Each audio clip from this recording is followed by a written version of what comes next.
Olá, estudantes do 8º ano, vamos falar um pouquinho de geografia. Meu nome é a professora Joyce e a conotação de hoje é falar sobre os aspectos socioeconômicos do continente americano. Dentro desse questionamento, obviamente, algumas levantadas devem ser interessantemente colocadas. Primeiro, você sabe o que são indicadores socioeconômicos? E mais, qual a importância deles?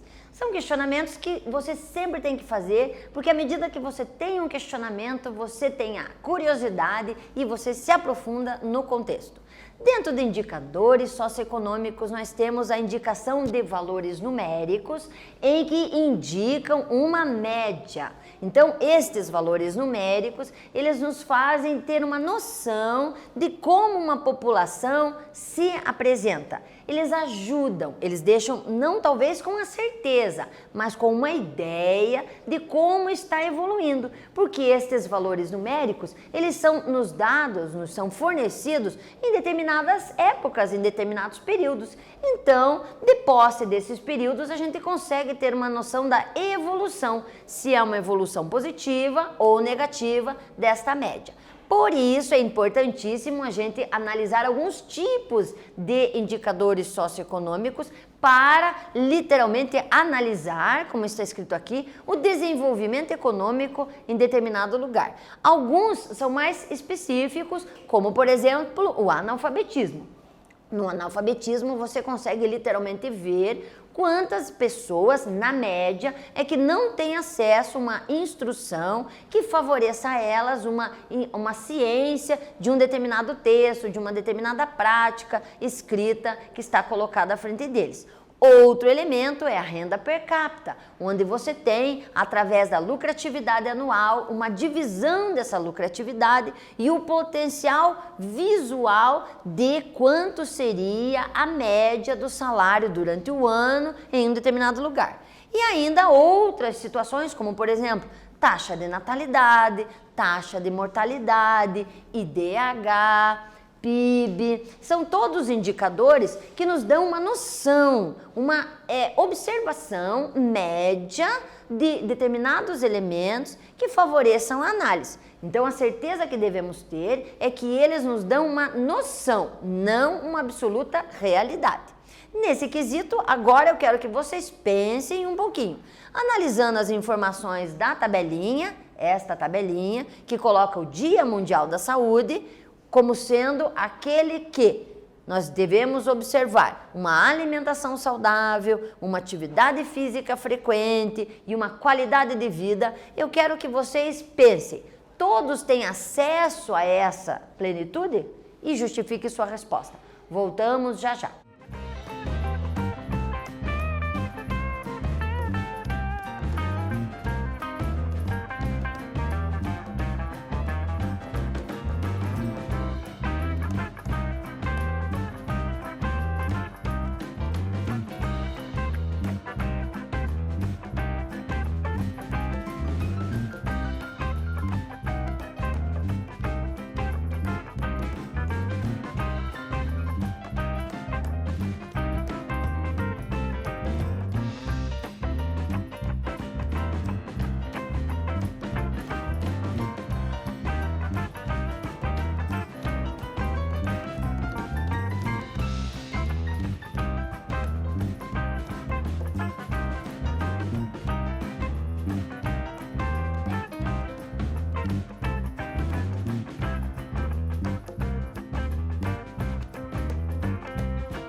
Então, dentro dessa perspectiva de atingir um movimento de saúde pleno às pessoas, temos algumas sugestões. Aqui uma sugestão percentual, mas você deve levar em conta o nível geral da população e imaginar um quesito que a ONU coloca como sendo muito importante, que é o da chamada pobreza absoluta. Então é colocado como pobreza absoluta aquela qualidade, um indicador em que a pessoa não recebe $2 diários, isso em termos mundiais. Isso, logicamente, vai refletir na saúde das pessoas. Nós observamos, então, uma grande quantidade de pessoas nessa situação de pobreza, onde não tem acesso à alimentação e, por consequência, também não vão ter um reflexo na sua atividade física, porque entram num momento de desespero até em detrimento da manutenção da vida, muitas vezes familiar.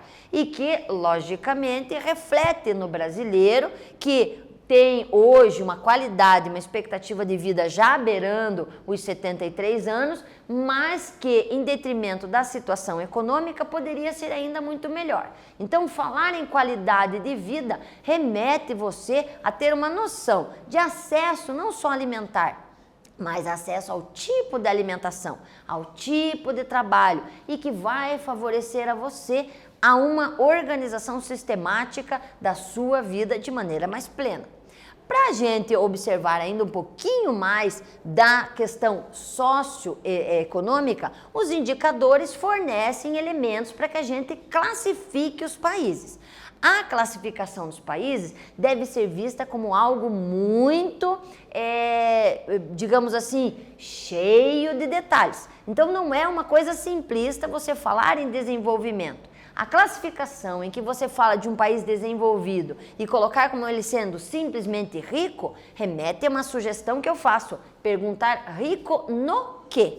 Porque nós podemos estar falando de recurso natural, nós podemos estar falando em termos de emprego, nós podemos estar falando de divisão econômica, podemos estar falando de salários, podemos estar falando de educação. Então a riqueza remete a várias nuances, vários tipos de riqueza. Então simplesmente colocar um país como desenvolvido, emergente ou subdesenvolvido remete a uma avaliação muito maior e não simplificada no número de indústrias ou no número de riquezas naturais, ok?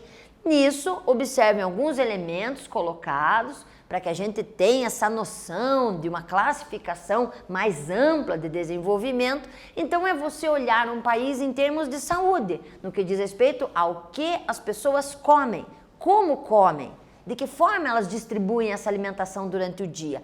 E aí, logicamente, remete a uma qualidade que você deve buscar, que é mais ou menos de 2.500 calorias por dia, onde você, quanto mais colorido for seu prato e quanto mais diversificado for seus horários, mais você chegará perto dessa situação. As condições médico-sanitárias, ou seja, acesso ao médico preventivamente, a organização sistemática e a forma de saúde que você objetiva ter antes de você ficar doente, o que torna a nossa vida muito mais acessível e saudável. E lógico, outras questões tecnológicas ligadas a essa infraestrutura de saúde, exames laboratoriais, qualidade de vida de você ler objetos que possam favorecer você a novas sistemáticas de esporte, atingimento de metas, ou seja, há meios tecnológicos que hoje facilitam e favorecem a organização individual de cada um. Dentro dessa perspectiva, nós puxamos aqui uma análise da evolução do número de hospitais públicos e privados disponíveis ao SUS. E a gente percebe que algumas coisas devem ser categorizadas. Então, analisando o gráfico, enquanto nós temos aqui os anos de 2009 a 2017, nós temos aqui o número de pessoas, o número de hospitais. Eu quero que vocês olhem isso e reflitam.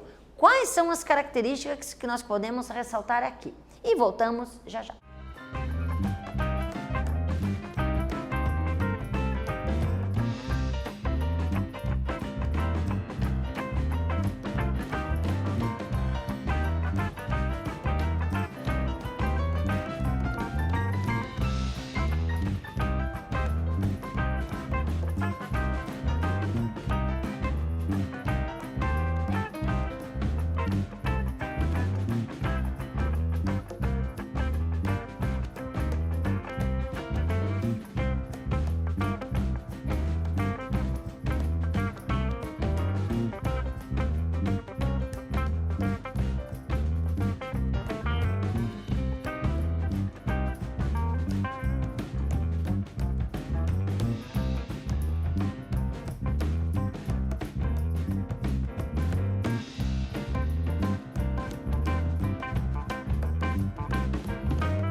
Então, alunos, ao analisar o gráfico, nós percebemos algumas indicações. Essas indicações, obviamente, remetem à falta de estruturação de renda, à relação de problemas graves que se avolumam nas cidades e também se refletem no meio rural, que também vão concretizar aquele gráfico que nós vimos. Então, obviamente, a questão da saúde pública, ela remete a vários tipos de pensamento para você, então, levar a uma reflexão final. Então, além de olhar o gráfico, o que você deve se questionar? Você deve se questionar como o serviço público é oferecido às pessoas, como você acha que é o atendimento, o que pode ser melhorado. Então, vários itens podem ser levantados para você estruturar uma resposta. E aí vem uma sugestão de resposta, onde você, no Paraná, você determina que dos 399 municípios, 125 não possuem hospital geral.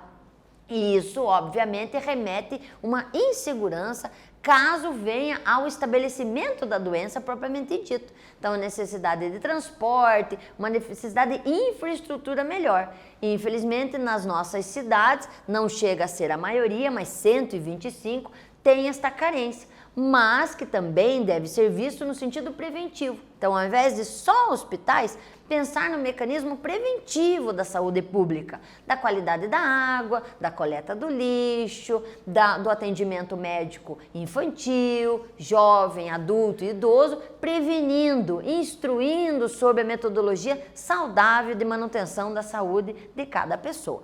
Nessa perspectiva, olhamos também outros aspectos que inclusive já mencionei como sendo indicadores sociais. Então, a expectativa de vida, que é literalmente a quantidade de tempo médio que a gente tem. Então, quando falamos que o Brasil está com uma expectativa acima de 70 anos, não significa que o brasileiro vai viver 70 anos. Não, é que nós temos pessoas vivendo muito mais do que 70, alguns vivendo menos do que 70, e aí nós temos uma média que é os 70.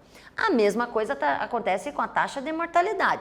Quando vemos a taxa de mortalidade no ano, não significa que o número de pessoas que morreu foi exatamente aquilo. Significa que alguns números são acima, outros são abaixo e a gente tem uma média.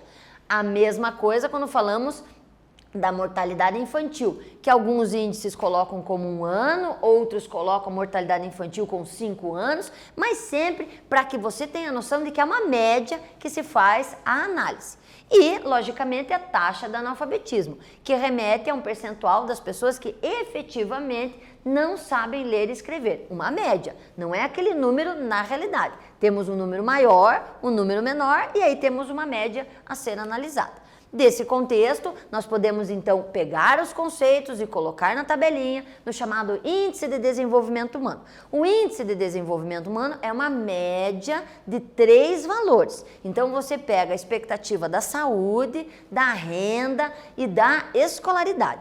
Esses 3 elementos você junta e você faz uma média entre os 3 e aí você tem o chamado Índice de Desenvolvimento Humano. Ele começa a ser no 0 e vai até o 1. Só que do 0 até o 1 usa-se a vírgula e 3 casas na sequência. Essas 3 casas na sequência aparecem aqui, ó. Por isso que o número é grandão. Então, quando aparece assim o 0,9, significa que há uma média entre renda, saúde e escolaridade. Veja que a Noruega está 0,9. Ótimo. Quando a gente olha alguns, não bons estão completamente. Veja o Brasil. 0,7. Mas considerando que é de 0 a 1, falar em 0,7 coloca o Brasil numa situação muito boa. E aí você pode se questionar, mas como o Brasil 0,7 temos tantos problemas? Porque novamente é aquela questão, é uma média. Então se pega um grande volume de renda, que o Brasil produz muito, temos muita riqueza, então o valor é muito alto, com uma qualidade de vida não tão boa relacionada à saúde e à escolaridade. Então, números grandes, números pequenos, média. Por isso que o nosso é 0,7. Dentro dessa classificação, então, novamente reafirmando a questão do IDH, então o IDH juntando elementos da educação, da saúde e da renda. É uma abordagem muito utilizada. Dentro do IDH ainda tem o IDH ligado à desigualdade. Então pegam esses 3 elementos e colocam algumas variáveis indicando a desigualdade das pessoas com dificuldade de acesso à educação, à alimentação e à saúde, e se faz uma abordagem que caracteriza índice baixo, médio, alto e muito alto. Dentro dessa característica, obviamente, de 0 a 1, 0 até 0,5, muito baixo. De 0,5 a 0,6, médio. De 0,7 a 0,799, alto. Veja que nesse quesito o Brasil estaria aqui. E os muito alto, acima de 8. Mas, novamente, é um quesito de média. Ele não deve ser levado no rigor do valor numérico, porque, como demos o exemplo do Brasil, isso não se assenta completamente. Alguns países para desenvolvimento, nesse quesito do IDH, que nós podemos refletir, nós podemos falar sobre a Noruega, com índice muito alto, e, em contrapartida, o Níger, que está com 0,3. Levando em conta que é uma média, quando nós temos um valor muito alto, tudo bem, mas o pior é você pensar em um elemento como o Níger, que está com 0,3 e que não reflete uma realidade, é uma média. Então aí você percebe a importância de estudar melhor a estruturação dos países e verificar quais problemas tem nesses países, de maneira a colaborar para que haja uma ajuda humanitária mundial. Agora a sua vez. Ao analisarmos as tabelas abaixo, qual era a posição do Brasil em relação ao IDH em 2018? O que mudou para 2019? Explique o porquê. A tabelinha é essa. Nessa, o Brasil aqui está na posição de 79, com o IDH de 0,759. Aqui, nós estamos numa posição de número 84 e com uma classificação maior até de 0,765. Olhando as duas tabelinhas, os títulos e a data de cada uma, eu quero que vocês raciocinem e voltamos já já.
Então, analisando as tabelinhas, queridos alunos, vocês percebem que o Brasil, mesmo melhorando de 7,59 para 0,0765, nós tivemos uma melhoria percentual no IDH, mas outros países melhoraram mais. Então, este salto para alguns foi maior. Então, em termos de posição comparativa com os demais, nós percebemos o Brasil na posição de número 79 e aqui de número 84, visto até que a fonte é a mesma, o PNUD, que é uma das organizações pertencentes à ONU, que literalmente estabelecem a execução dessas tabelas de análise. Então, como uma sugestão de resposta, nós temos aqui indicando este salto que alguns países tiveram a mais e mudando essa posição, tanto em termos de escolaridade, saúde e renda. Nessa aula de hoje, então, observamos alguns itens ligados aos indicadores sociais, fizemos uma abordagem sobre o potencial do desenvolvimento necessário nos países e demos uma noção especial ao continente americano e refletindo ao Brasil. Espero que vocês tenham gostado e até um próximo encontro.